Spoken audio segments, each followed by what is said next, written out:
Apresentamos Através da Bíblia, o programa que leva você ao estudo sistemático e detalhado do Livro dos Livros, a Palavra de Deus. Estes estudos são de autoria do Dr. J. Vernon Magui e apresentados pelo pastor e professor Itamir Neves. Convidamos você, ouvinte, a acompanhar esta jornada através da Bíblia. Olá, amigos, estamos iniciando mais um programa da série Através da Bíblia. Ao iniciarmos esse programa, queremos agradecer a todos vocês que estão orando por nós e escrevendo-nos, demonstrando o carinho, a comunhão, o amor cristão, dando-nos o retorno necessário de como tem chegado o nosso programa até vocês. A razão de ser do nosso programa é encorajarmos e incentivarmos a vocês que nos sintonizam periodicamente a estudar com profundidade a Palavra de Deus. Por isso, sempre é um momento de muita satisfação, muita alegria, quando lemos um trecho de uma carta que vocês nos enviam. Hoje nós queremos mencionar a carta que chega de Salvador, no estado da Bahia, que nos diz ter descoberto esse programa e o está sintonizando diariamente. Suas palavras são as seguintes: é um verdadeiro tesouro que me faz crescer espiritualmente através das suas mensagens. Peço a Deus que continuem firmes no ministério de explicar a palavra de Deus. Esse programa tem sido diariamente uma escola bíblica dentro do meu lar. Querido amigo, nós somos muito agradecidos a você, mas, sinceramente, queremos agradecer primeiramente a Deus, porque Ele tem nos capacitado para fazermos programas dessa maneira. E pedimos a Ele que continue nos usando como canal da sua misericórdia, da sua graça, para a edificação do seu próprio corpo, do corpo de Cristo, a sua igreja. Quero insistir no que temos dito em outros momentos. Se você tiver condições, escreva-nos compartilhando seus motivos de oração. E também aproveite a ocasião para formar um grupo de estudos para que em 36 programas, note bem, em 36 programas possamos estudar juntos o próximo livro. Qual é? O livro do Êxodo, ok? Vamos agora para aquele nosso momento de oração, porque nós temos crido que a oração é um veículo muito amoroso que Deus nos concedeu, a nós, seus filhos, para que possamos falar com Ele. Por isso eu quero te convidar agora para esse momento de chegarmos à presença do Senhor. Pai querido, agradecemos por concluirmos hoje o estudo de Mateus. Obrigado por tantas lições e obrigado pela tão grande salvação que nós temos em Jesus Cristo. Pedimos a tua bênção, Senhor, na direção e na condução desse programa final, que ele edifique a todos os que nos ouvem, que haja salvação também. Pai, atenda-nos, não porque nós mereçamos, mas porque nós oramos em nome de Jesus. Amém. Fortalece a fé, conhecer nosso Deus. Querido amigo, parabéns! É isso mesmo, parabéns! Hoje nós concluímos o estudo do Evangelho de Mateus e somos gratos por esse tempo que ele nos proporcionou para conhecermos mais detalhes da história de Jesus, que na verdade é a história da nossa salvação. Mas ao mesmo tempo em que agradecemos a Deus, em que nos parabenizamos com você por mais essa etapa vencida, convido para o início de mais uma jornada que com certeza também será edificante. Iniciaremos no programa próximo o estudo do livro do Êxodo. Exatamente.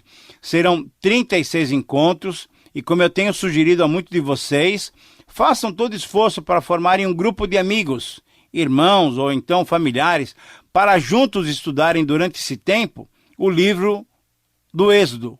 Um livro tão rico da palavra de Deus. Quando nós estudamos juntos com os outros, na verdade o que acontece é o seguinte: um estimula o outro e assim aquela tarefa se torna mais gratificante. Então prepare-se. No próximo programa já iniciaremos como introdução e estudando também o primeiro capítulo do Êxodo. Mas hoje temos uma oportunidade maravilhosa de meditarmos ainda mais sobre a tão grande salvação da qual somos alvo. Algo importante que ocorreu durante o tempo que Jesus foi crucificado foram as palavras que ele proferiu: Certamente você já deve ter ouvido ou lido algo sobre essas palavras. Entretanto, cremos que vale a pena registrá-las, pois se tratam de palavras muito preciosas que devem ser lembradas por todos nós. São 7 palavras. Eu vou dar as palavras e também a citação. Se você tiver oportunidade, vá anotando-as. Primeira palavra: Deus meu, por que me desamparaste? Mateus 27, 46. Segunda palavra: Pai, perdoa-lhes porque não sabem o que fazem, conforme Lucas 23, 34. Terceira palavra: Em verdade te digo que hoje estarás comigo no paraíso. Uma palavra dirigida àquele ladrão que se arrependeu. Lucas 23, 43. Quarta palavra: Pai, nas tuas mãos entrego o meu espírito. Lucas 23, 46. Quinta palavra: Mulher, eis aí o teu filho, e filho, eis aí tua mãe. Quando Jesus entrega Maria aos cuidados de João e João aos cuidados de Maria, conforme João 19, 26 e 27. Sexta palavra: tenho sede, João 19, 28. E sétima palavra: está consumado, João 19, 30. Querido amigo, essas palavras com certeza demonstram inegavelmente o amor do Senhor Jesus por todos nós e a sua extrema atenção com todos os detalhes que deveriam ser observados mesmo na hora do seu sofrimento e morte.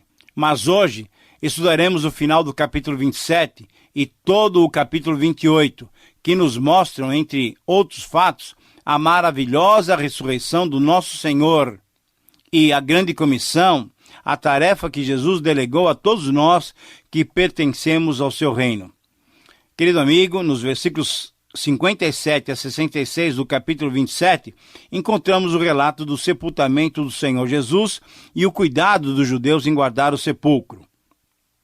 Você se lembra que nos versos anteriores, Mateus registrou com cuidado o fato de que várias mulheres estavam no Calvário contemplando a entrega do Senhor Jesus por todos nós.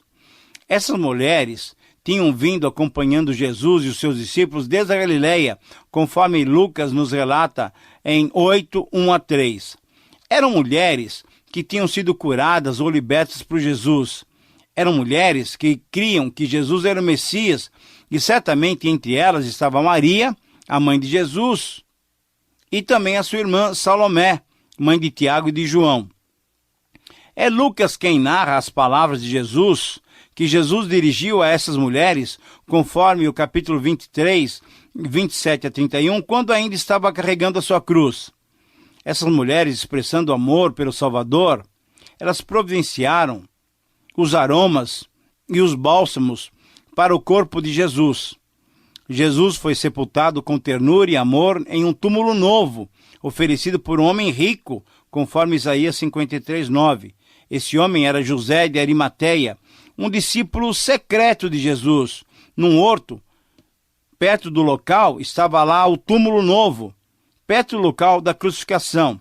José, então, junto com Nicodemos, um outro discípulo, mas um importante cidadão de Jerusalém, membro do Sinédrio, e certamente contando com o auxílio das mulheres, eles providenciaram tudo, inclusive pediram a Pilatos a autorização para tirarem o corpo de Jesus da cruz para sepultá-lo. Pois o dia seguinte, o sábado, era um dia em que os judeus não praticavam nenhuma atividade e era um dia de celebração.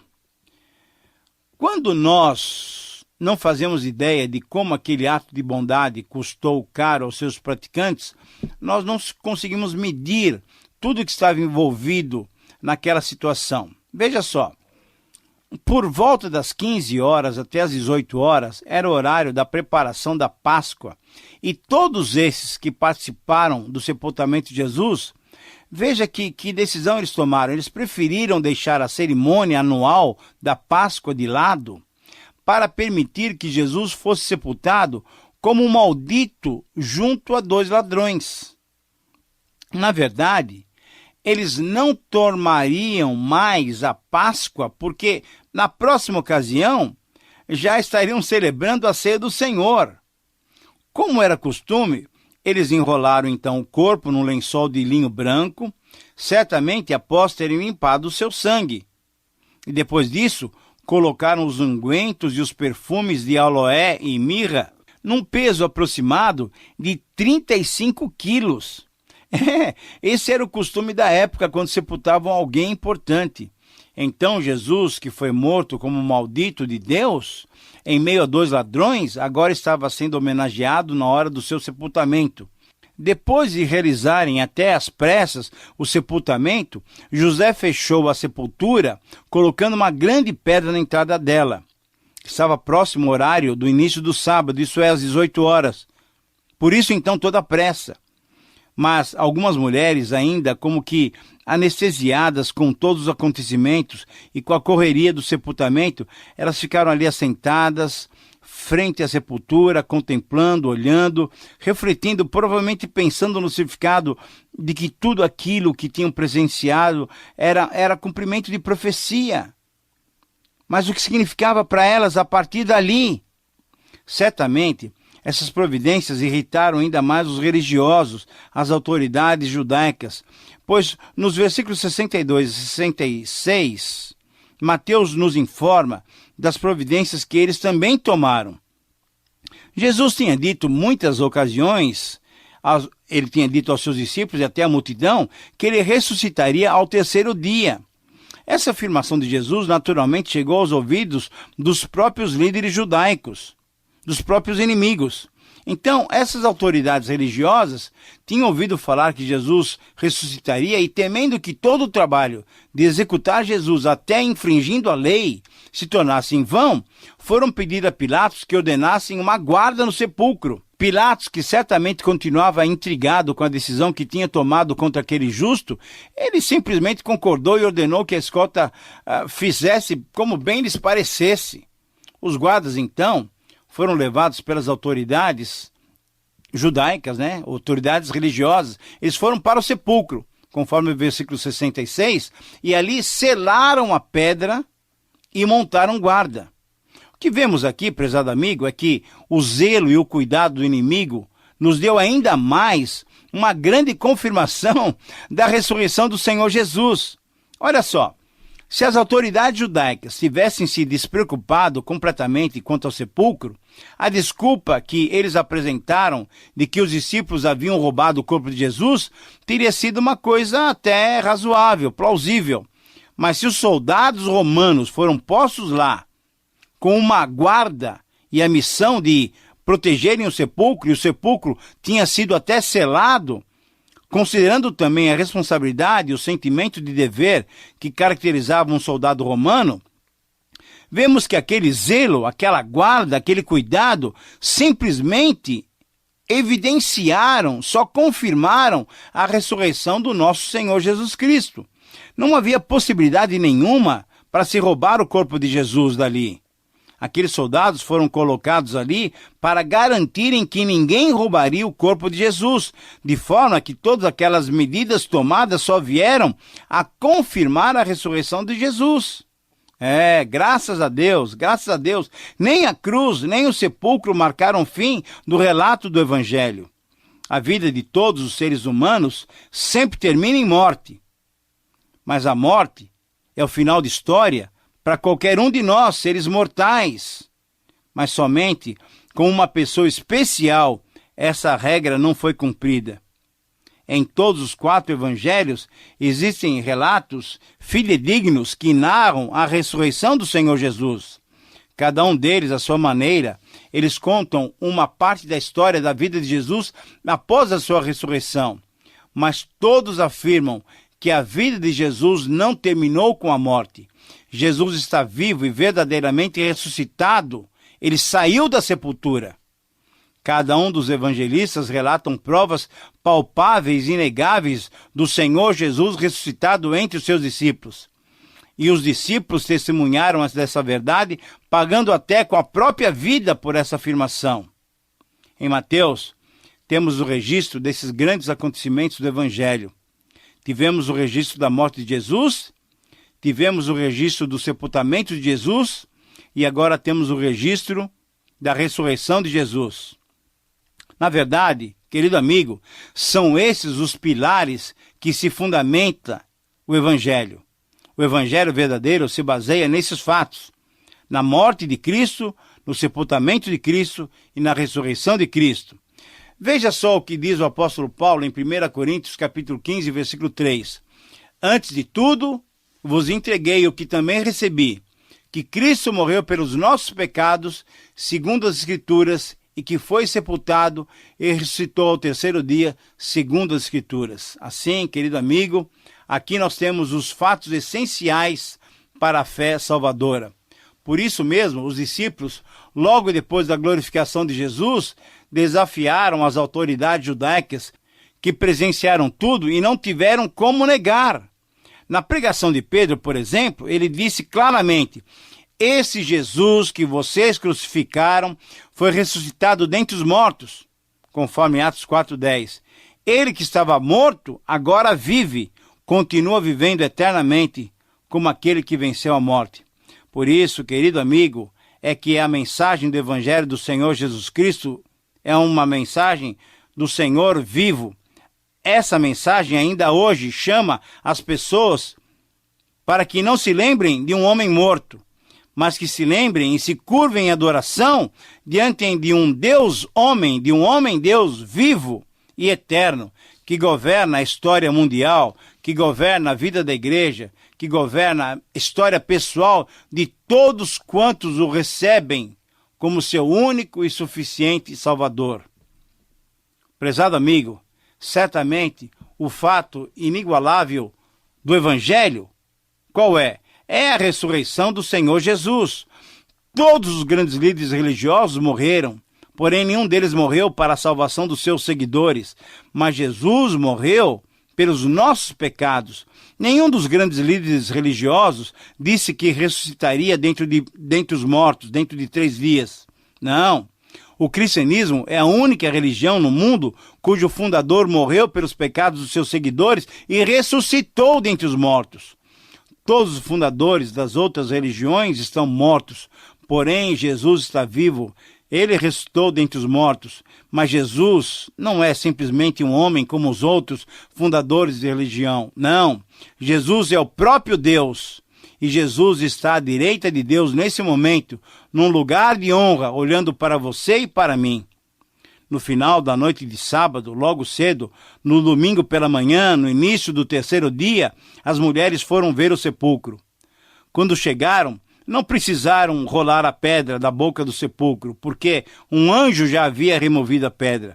Tinha acontecido um grande terremoto, porque o anjo havia removido a pedra e assentou-se sobre ela.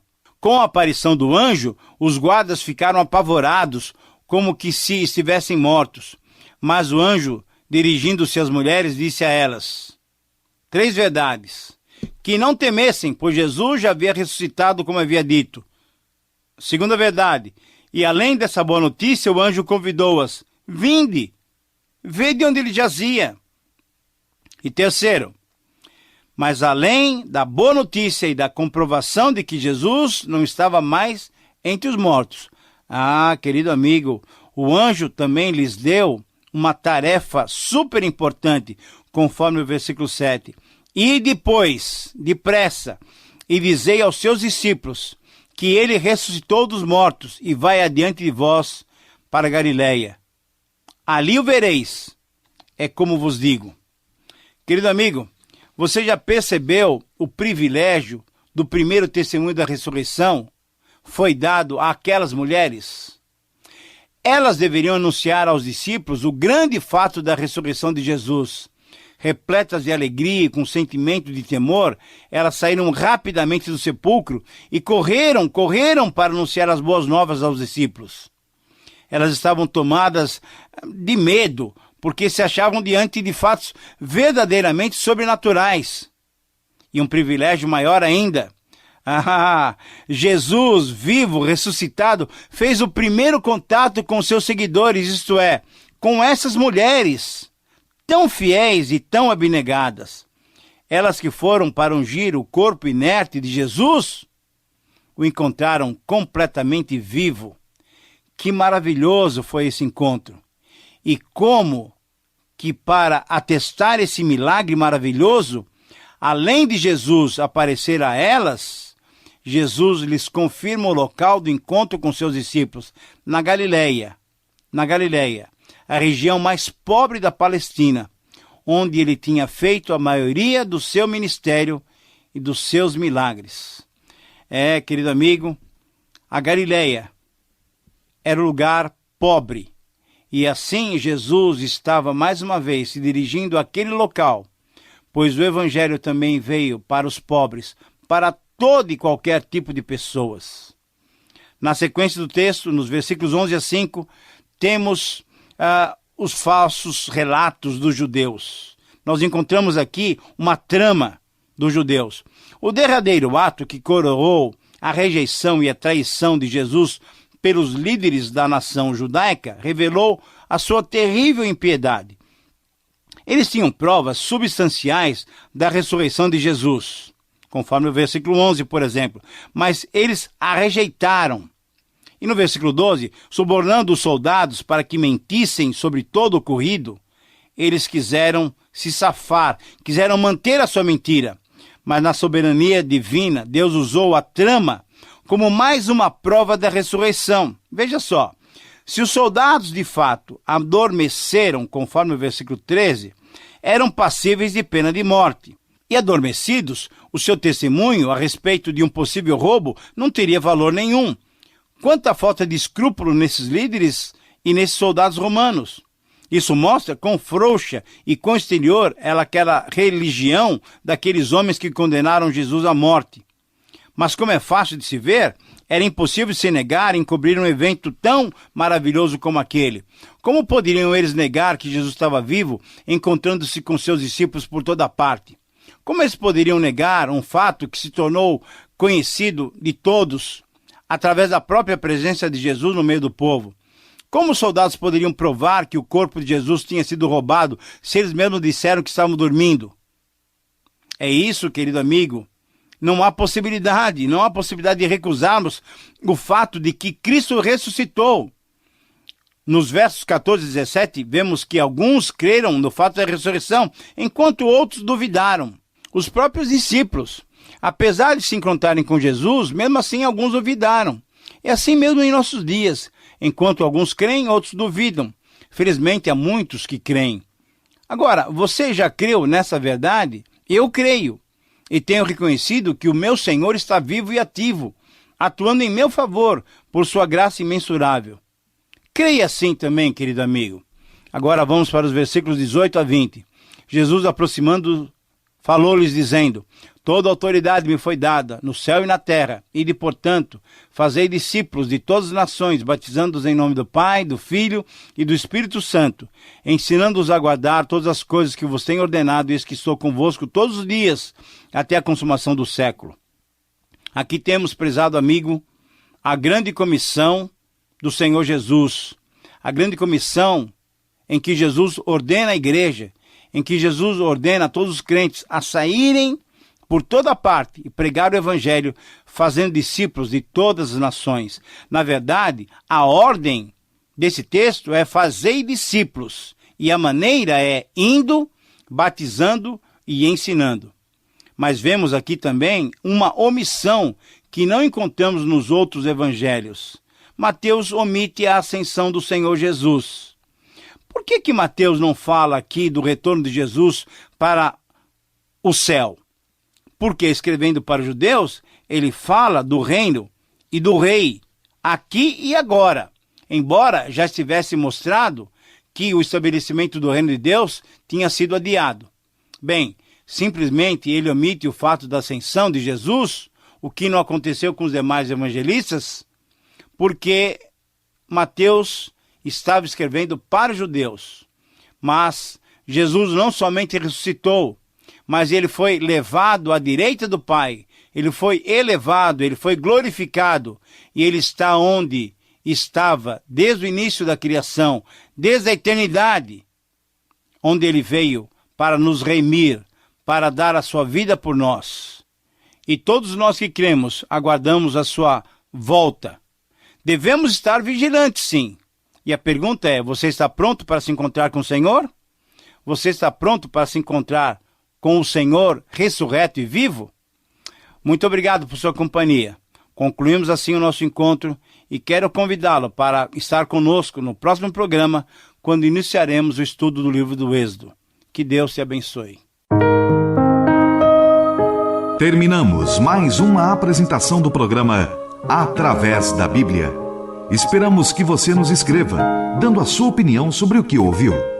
O nosso endereço é Caixa Postal 18.300, CEP 04626-970, São Paulo, São Paulo. Repetindo, Caixa Postal 18.300, CEP 04626-970, São Paulo, São Paulo. Este programa foi produzido nos estúdios da Transmundial.